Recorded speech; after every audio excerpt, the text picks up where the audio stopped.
사랑하는 여러분, 한 주간 평안하셨습니까? 하나님 우리 아버지와 주 예수 그리스도로부터 은혜와 평강이 여러분 모두에게 늘 함께 하시기를 바랍니다.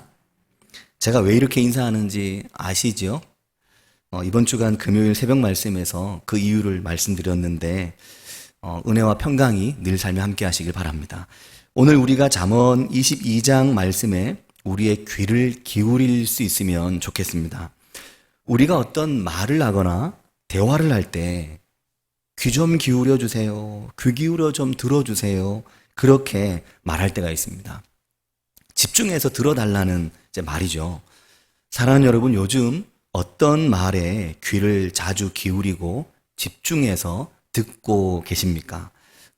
스마트폰으로 보는 유튜브나 혹은 어떤 글이든지 무엇에 집중해서 듣고 계십니까? 사람의 귀는 참 놀랍게도 이미 방향을 가지고 있다고 느껴질 만큼 어떤 이야기, 어떤 말에만 유독 귀가 잘 기울여지게 되어 있습니다. 어떤 이야기가 들려오면 그 이야기를 향해 귀가 솔깃해지는 거죠. 그래서 여러 사람이 얘기를 해도 내가 듣고 싶은 이야기를 듣게 되고, 특히 이제 가까운 사람들, 부부간에는 서로 듣고 싶은 것만 듣는 경향이 없지 않아 있어서, 아니 내가 지난번에 얘기했잖아. 그때 고개도 끄덕끄덕 하면서 알았다고 했는데 기억 안 나? 처음 듣는 이야기 같은데? 이렇게 되는 거죠. 듣고 싶은 이야기, 관심 있는 이야기에 유독 귀가 솔깃해지고 듣게 되는 경향이 있습니다. 그래서 우리의 귀나 시선은 굉장히 편향적입니다. 잠언 22장 17절 오늘 말씀도 보면 너는 귀를 기울여 지혜 있는 자의 말씀을 들으며 내 지식에 마음을 둘지라 라고 말씀을 하는데, 귀를 기울여 지혜 있는 자의 말씀을 들으며 라고 말씀하는 여기 귀를 기울여 라고 하는 말, 이 말은 어떤 말이겠습니까? 귀를 기울이다, 이 말을 구약 성경의 히브리어 성경은 어떻게 기록하고 있을까요? 이 말을 히브리어 성경은 하트 오즈네카라고 기록하고 있습니다. 하트라고 하는 말이 먼저 딱 나오는데, 이 하트라고 하는 말은 펼쳐라, 확장해라, 넓혀라, 그런 뜻입니다. 너의 귀를 넓혀라, 너의 귀를 펼쳐라, 너의 귀를 확장해라. 귓밥 파줄까? 그런 말인 거죠. 귓밥 파줄까? 잘 안 들려? 귓밥 파줄까? 귀를 활짝 열고 귀를 넓히고 귀를 펼치고 들어라 하는 말이 되는 거죠. 그래서 이 하트 오즈네카라고 하는 말은 너의 귀를 펼쳐라, 너의 귀를 확장해서 무슨 일이 있어도 귀를 기울이고 경청해서 들어라, 꼭 들어야 된다, 이 말씀인 것입니다. 사랑하는 여러분, 우리의 귀가 하나님의 말씀을 향해 편향적이 되시기를 바랍니다. 내 귀가 하나님의 말씀을 듣는 것에 익숙해지고 그쪽으로 귀가 쏠려 있는 귀가 될 수 있기를 바랍니다. 그래서 매일 말씀을 찾고 매일 말씀의 귀를 활짝 열 수 있기를, 우리의 일상이 그렇게 되기를 바랍니다. 또한 지혜 있는 자의 말씀을 들으며 라고 말씀했습니다. 사랑하는 여러분, 주변에 지혜 있는 자의 말씀, 좋은 말씀, 그것이 무엇이든 참으로 지혜 있는 말씀에 귀를 기울이시게 되기를 바랍니다. 이것저것 듣다 보면 정말 좋은 말씀, 정말 지혜의 말씀이 있다고 우리도 느끼고 깨달을 수가 있는데, 어떤 말씀이 지혜의 말씀일까요? 어떤 분은 본교회 목사님 말씀이 가장 지혜 있는 말씀이다, 이렇게 이야기하시는 분이 있던데, 그 말씀을 하시는 분은 나름 이제 지혜롭게 말씀을 하시는 거죠. 그러나 결코 그렇지는 않죠. 왜냐하면 지혜 있는 자의 말씀, 정말 지혜로운 말씀은 있고, 그런 말씀이 있다면 본교회 목사님 말씀이 꼭 그런 게 아니라, 그런 말씀이 있다면 그것은 하나님의 말씀을 최대한 그대로, 그 말씀의 깊이와 넓이를 최대한 그대로 우리 귀에 옮겨주는 말씀입니다. 요즘 생식을 비롯해서 이게 건강하게 잘 사는 분들은 거의 조미료 없이 음식을 거의 난 그대로 거의 가까이 먹잖아요. 대개 성경의 말씀을 최대한 그대로 내 귀에 옮겨줄 수 있는 것, 굉장히 중요하고 정말 지혜는 거기에 있습니다. 단지 목사나 누군가를 통과할 뿐이지 하나님의 말씀을 최대한 그대로 나에게 전달해주고 깨우쳐주고 나에게 이걸 넣어줄 수 있는. 그래서 와, 이분 정말 교양이 있으시네. 와, 이 목사님 진짜 아는 거 많으시네. 이런 게 중요하지 않습니다. 듣기 좋을 뿐이죠. 하나님의 말씀을 있는 그대로 순수한 하나님의 말씀을 전달받을 수 있는 그 지혜, 그런 지혜가 있는 말씀을 가까이 하시는 은혜가 있으시기를 바랍니다. 사랑하는 여러분, 하나님의 말씀을 향하여 내 귀가 열리고 그것도 내 귀가 하트라고 말씀드렸던 것처럼 활짝 넓게 열리고 펼쳐져서 하나님의 말씀이 내 귀에 쏙쏙 들어오게 되면 이게 얼마나 큰 은혜인지 모릅니다. 그렇죠? 은혜죠. 피차 은혜이고 모두에게 은혜가 됩니다. 그렇게 우리의 귀가 하나님의 말씀을 향해서 활짝 열리게 될 때 비로소 말씀이 마음에 들어오기 때문입니다. 왜냐하면 귀가 안 열리고 이게 귀가 넓어지지 않으면 말씀이 마음까지 못 갑니다. 말씀이 마음으로 내려가고 마음에 머물려면 이게 들려와야 되는 거죠. 근데 간혹 주일날 말씀을 들을 때, 주일 예배를 한장했을 때, 주일 말씀을 들을 때 도대체 무슨 얘기를 들었는지 전혀 기억이 안 난다. 분명히 예배를 드렸는데 나 졸지도 않았는데 무슨 말을 들었는지 하나도 기억이 안 난다. 혹시 그런 분 계십니까? 말씀이 너무 이해가 안 된다. 듣기는 계속 듣고 있는데 무슨 말인지 머릿속에서 정리가 안 된다. 이런 분이 계십니까? 꼭 외국어를 듣는 것 같다. 이런 분 계십니까? 왜 말씀이 오랫동안 내게 잘 안 들리고 말씀에 집중이 잘 안 되는지 너무 답답해 라는 분 계십니까? 그래서 지난 몇 주간 내가 어떤 말씀을 주일 예배를 통해 들었는지 또 하나님의 말씀이 나에게 어떻게 다가왔는지 전혀 모르겠는 분이 혹시 계십니까? 아니면 매주 말씀이 뭘 말하는지 어떤 말씀인지 말씀이 잘 들리고 잘 이해되십니까?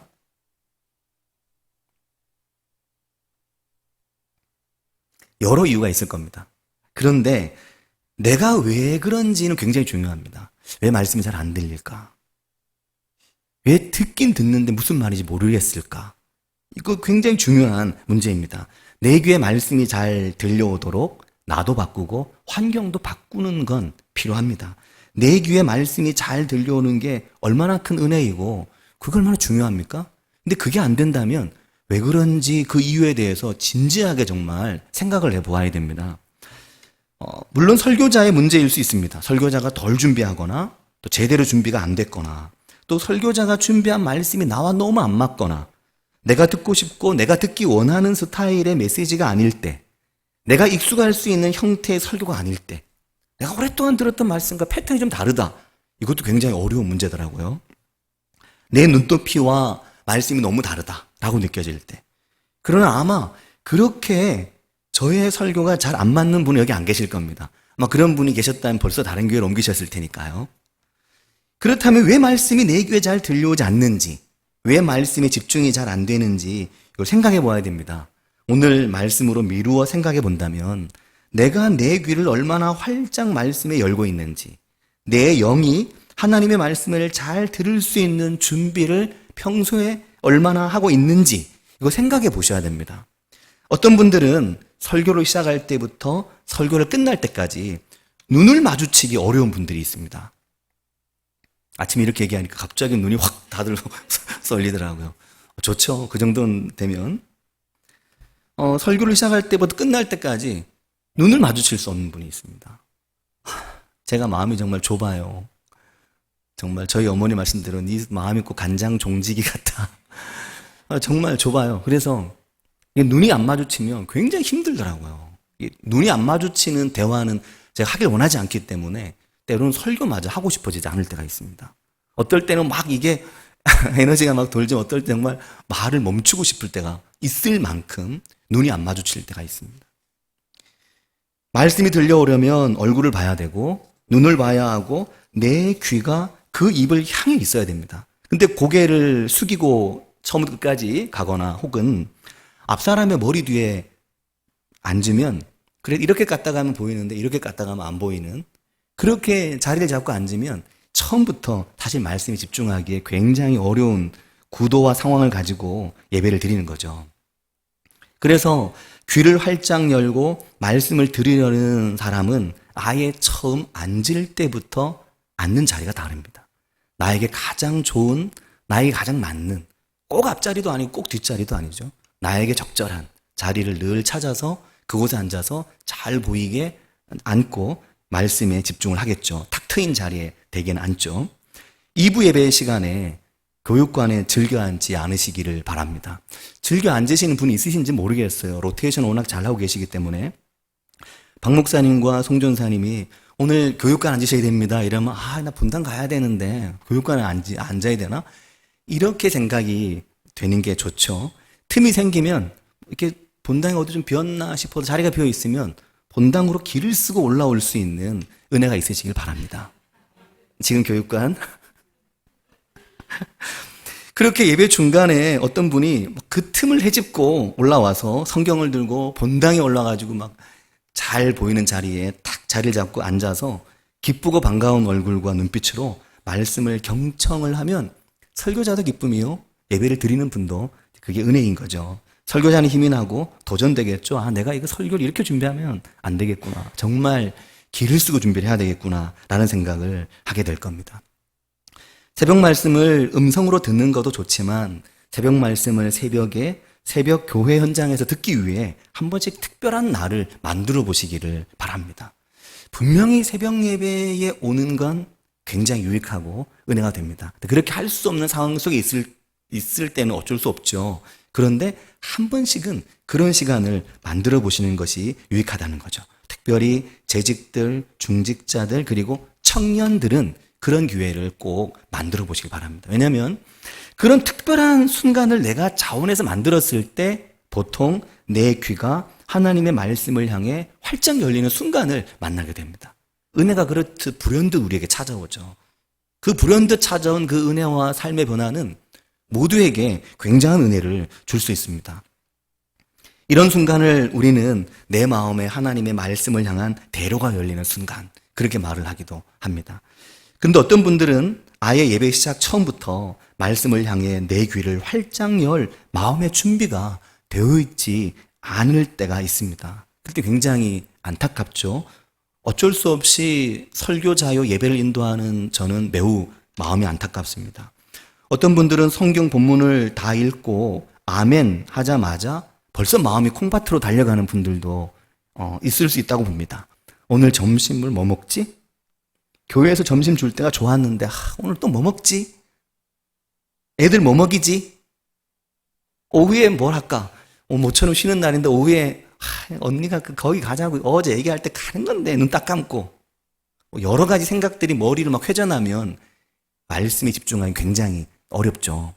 유쾌한 코미디 프로그램이나 혹은 연애 프로그램은 아무 때나 봐도 웃고 즐기고 할 수 있지만 말씀은 좀 그렇지가 않습니다. 일주일 내내 고단하고 피곤한 몸으로 예배의 자리에 앉아 있을 때는 어쩔 수 없이 찾아오는 졸음이나 집중하기 힘든 몸의 한계는 어쩔 수 없는 한계이기 때문에 그럴 때도 사실 목회자인 저는 마음이 아프죠. 굉장히 안타까운 마음이 들 때가 있고, 또 어떤 분은 생각할 게 너무 많아서, 염려할 게 너무 많아서 말씀에 집중을 도저히 하지 못하고 그 염려가 마음을 계속 찌르고 있는 것을 느낄 때는 그 또한 저는 마음이 덜 편하지는 않습니다. 17절 뒷부분이 이렇게 말씀하죠. 내 지식에 마음을 둘지어다 라고 말합니다. 마음을 두라는 이 말씀은 이 지식의 말씀을 너의 마음에 깊이 숙고하고 생각해라 라고 하는 말입니다. 18절도 그렇게 말씀합니다. 이것을 내 속에 보존하며 내 입술 위에 함께 있게 함이 아름다우니라 라고 말합니다. 굉장히 기가 막힌 표현인데 이 말씀을 너의 속에 보존하며 내 입술 위에 함께 있게 하는 게 아름답다라고 하는 이 말은 이 말씀을 누구라도 만나는 사람에게 나누어 주고 전하고 싶은 마음이 생기는 그런 입술 위에 있는 말씀, 그걸 말합니다. 이게 너무 좋아서 이걸 누구한테든 얘기해 주고 누구랑도 이걸 좀 나누고 싶어지는 그런 은혜를 말하는 거죠. 이것을 내 속에 보존하며 내 입술 위에 함께 있게 함이 아름다우니라 라고 말합니다.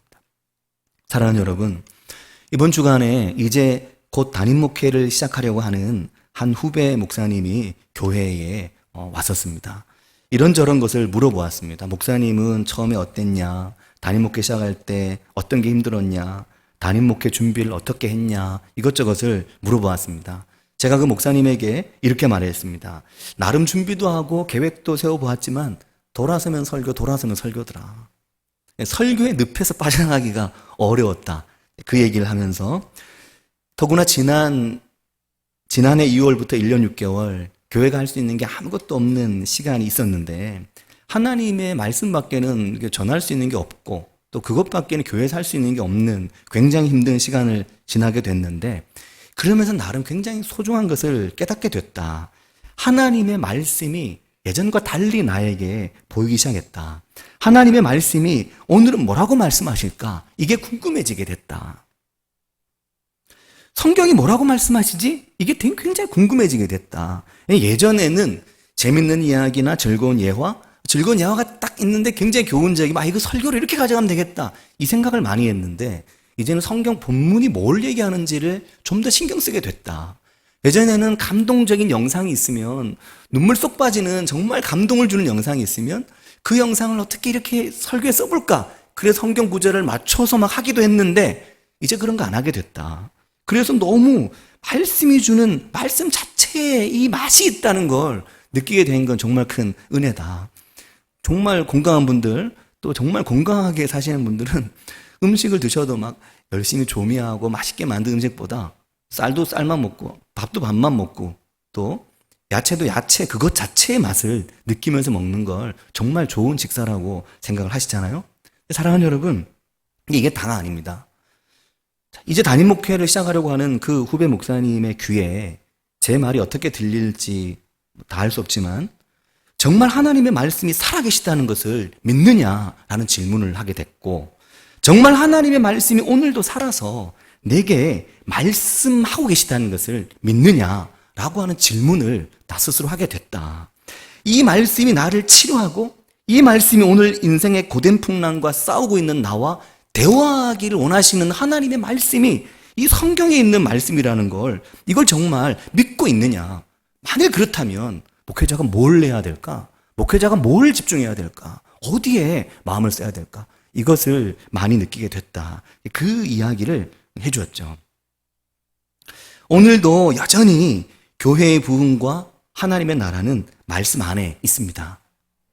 오늘도 여전히 하나님의 말씀 앞에 매일 신실한 믿음의 사람들, 믿음의 교회를 하나님은 찾고 계시다는 것을 믿고 계십니까? 하나님은 그들을 통해 일하기를 원하신다는 것을 믿고 알고 계십니까? 그렇다면 우리가 어떻게 해야 되겠습니까? 하나님의 말씀을 향해 내 귀를 활짝 여는 것. 얼마나 중요한 것인지 모릅니다.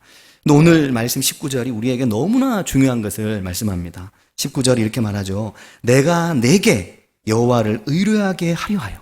내가 내게 여호와를 의뢰하게 하려 하여 라고 말합니다. 그리고 다시 또 이것을 오늘 특별히 내게 라고 말하는 겁니다. 너에게 내가 내게 여호와를 의뢰하게 하려고 이걸 오늘 특별히 내가 너에게 말한다고 말씀을 하는 거죠. 이걸 내가 오늘 너에게 하는 이야기라고 말씀하는 겁니다. 하나님의 말씀이 오늘 내게 하는 이야기로 받아들여지는 사람과 귀를 열고 하나님의 말씀이 그저 좋은 이야기로 들려오는 사람과는 말씀의 깊이와 말씀의 길 자체가 다른 거죠. 이 말씀이 내게 주시는 말씀, 이 말씀이 나에게 하시는 말씀, 이 말씀이 오늘 특별히 나한테 하시는 말씀, 그렇게 들리는 사람과 이 말씀이 그냥 좋은 이야기 목사님 하시네, 오늘 이야기는 누구 들으라는 말씀이네, 이렇게 하는 것과는 너무나 다른 것입니다. 내가 내게 여호와를 의뢰하게 하려고, 네가 하나님을 믿고 네가 하나님을 의지하고 네가 하나님을 신뢰하고 네가 살아가도록 하기 위해서 네가 세상에서 흔들리지 않고 다른 것 쫓아다니지 않고 하나님을 믿고 하나님이 주신 힘으로 네가 살도록 하기 위해서 내가 너에게 오늘 특별하게 내가 너에게 해주시는 말씀이다. 그렇게 말씀을 하고 있는 겁니다. 그렇기 때문에 이 하나님의 말씀이 매일 나에게 그렇게 다가오는 게 얼마나 중요한지 모릅니다. 20절에도 말씀하죠. 내가 모략과 지식의 아름다운 것을 뭐라고 말합니까? 너를 위해 기록하여 라고 말합니다. 너를 위해. 이 정말 눈이 번쩍 하는 말씀이었습니다. 아니, 잠언에 이런 얘기가 있었나? 난 옛날에도 잠언을 어떻게 읽었지?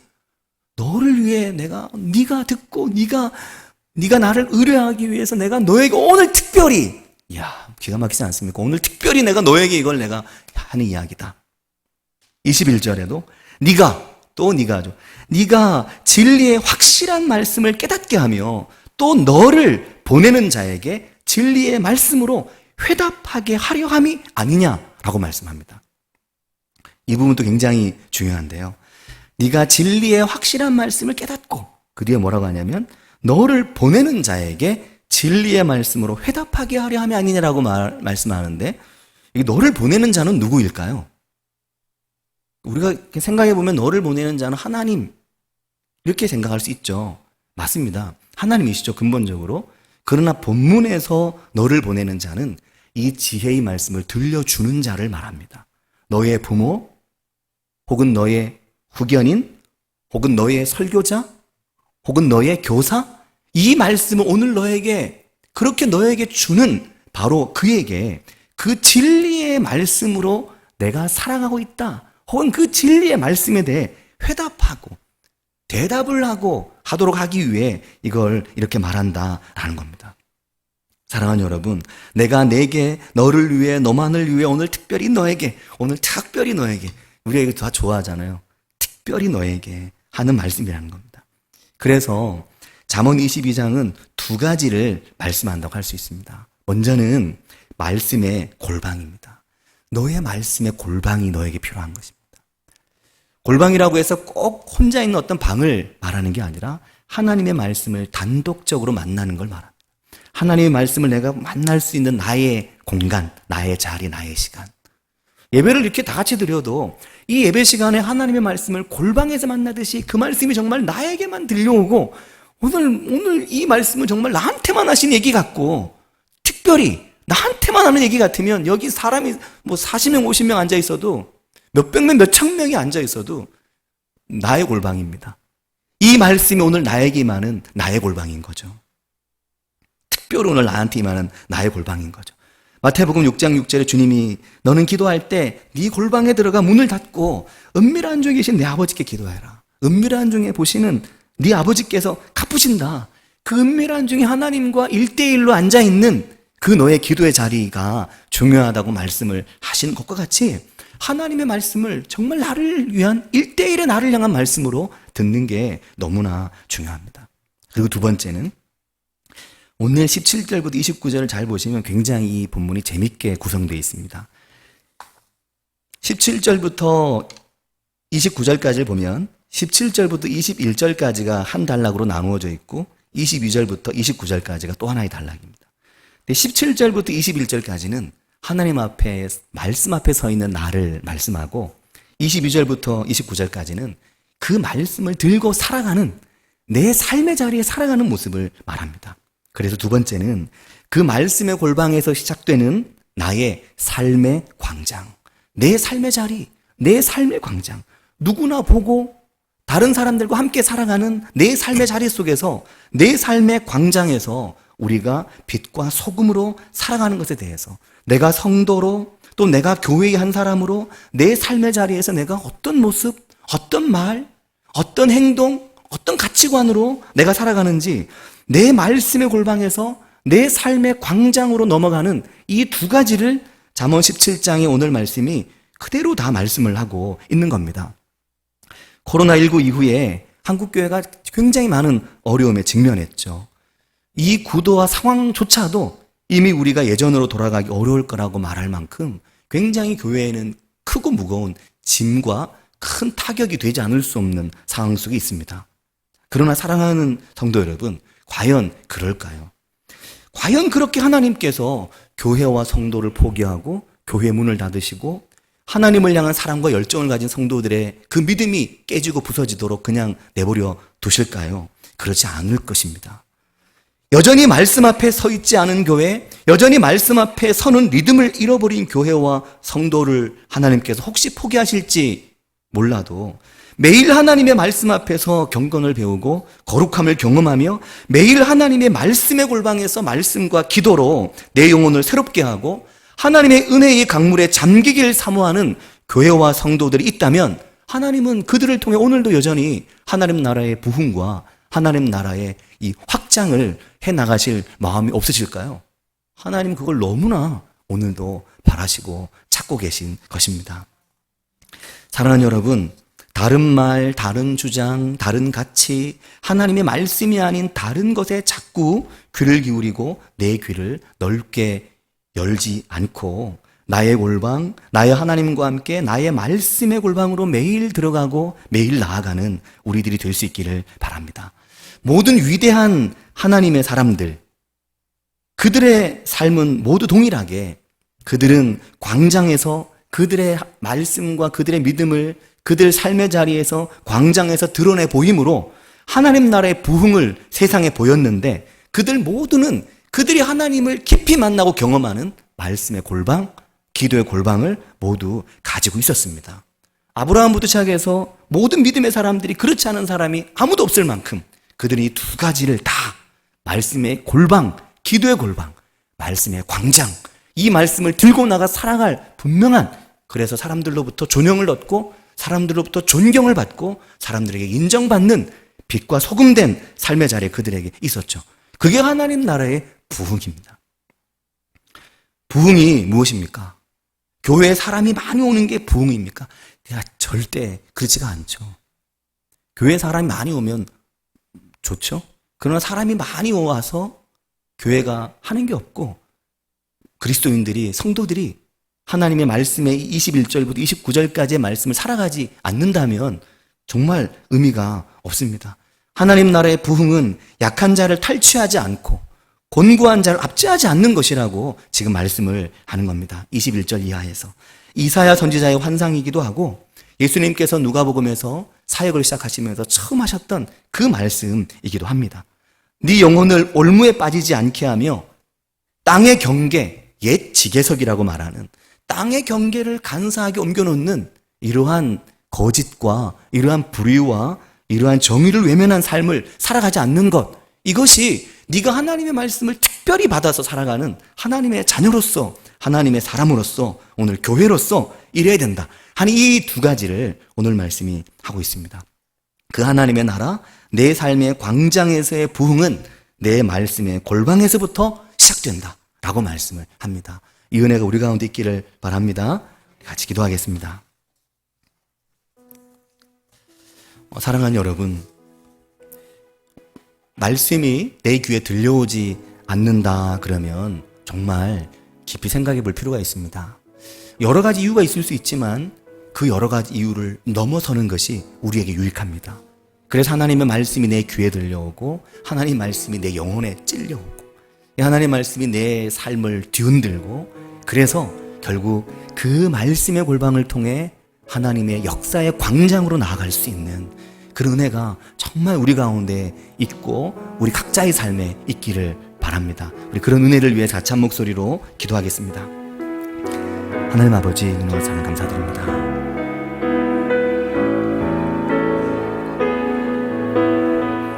하나님 아버지, 말씀의 광장으로 나아갈 수 있도록, 하나님의 말씀의 거리로 뛰쳐나갈 수 있도록 주님 우리에게 말씀을 부어주시며 우리 영혼의 말씀을 채워주시기를 주님 원합니다.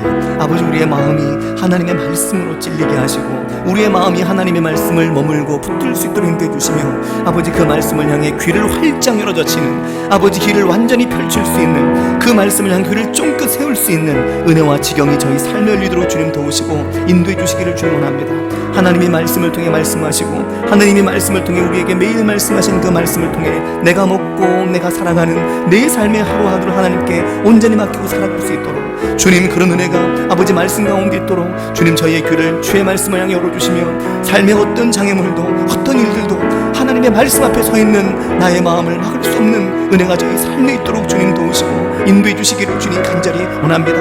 아버지 하나님, 하나님 이 땅의 교회와 아버지 오늘 이 땅의 그리스도인들이 하나님 나라의 부흥을 다시 한번 경험하고 그 부흥, 진정한 부흥의 길로 나갈 수 있도록 주님 도우시고 인도해 주시기를 주님 간절히 원합니다. 아버지 말씀해 주시옵소서. 주님,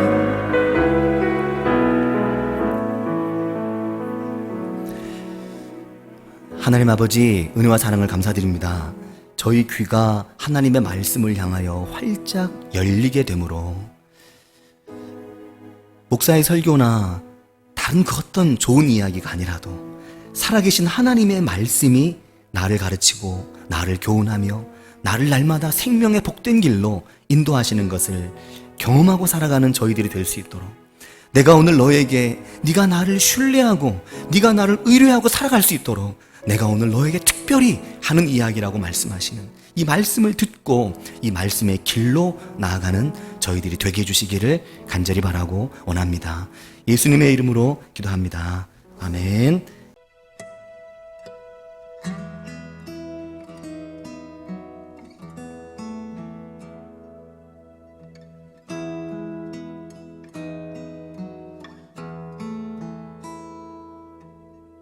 빛 되신 주 어둠 가운데 비추사 내 눈 보게 하셨네. 예배하는 선한 마음 주시고 참 소망이 되셨네. 주를 경배하리 엎드려 절하며 고백해 주 나의 하나님. 오 사랑스런 주님 존귀한 예수님 아름답고 놀라우신 주. 만유의 주 만유의 주 높임을 받으소서. 영광 중에 계신 주 겸손하게 낮고 천한 이 땅에 사랑으로 오신 주. 주를 경배하리 엎드려 절하며 고백해 주 나의 하나님. 오 사랑스런 주님 존귀한 예수님 아름답고 놀라우신 주. 나 주를 경배하리 엎드려 절하며 고백해 주 나의 하나님. 오 사랑스런 주님 존귀한 예수님 아름답고 놀라우신 주. 알 수 없네 주의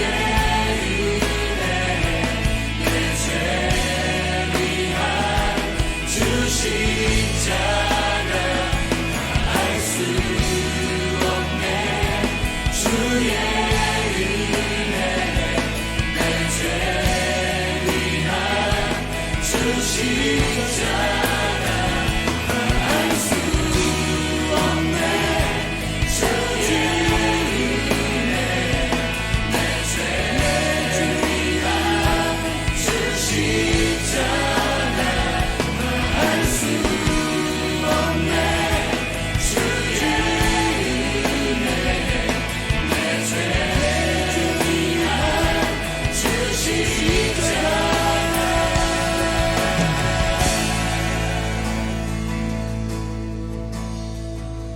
주를 경배하리 엎드려 절하며 고백해 주 나의 하나님. 오 사랑스런 주님 존귀한 예수님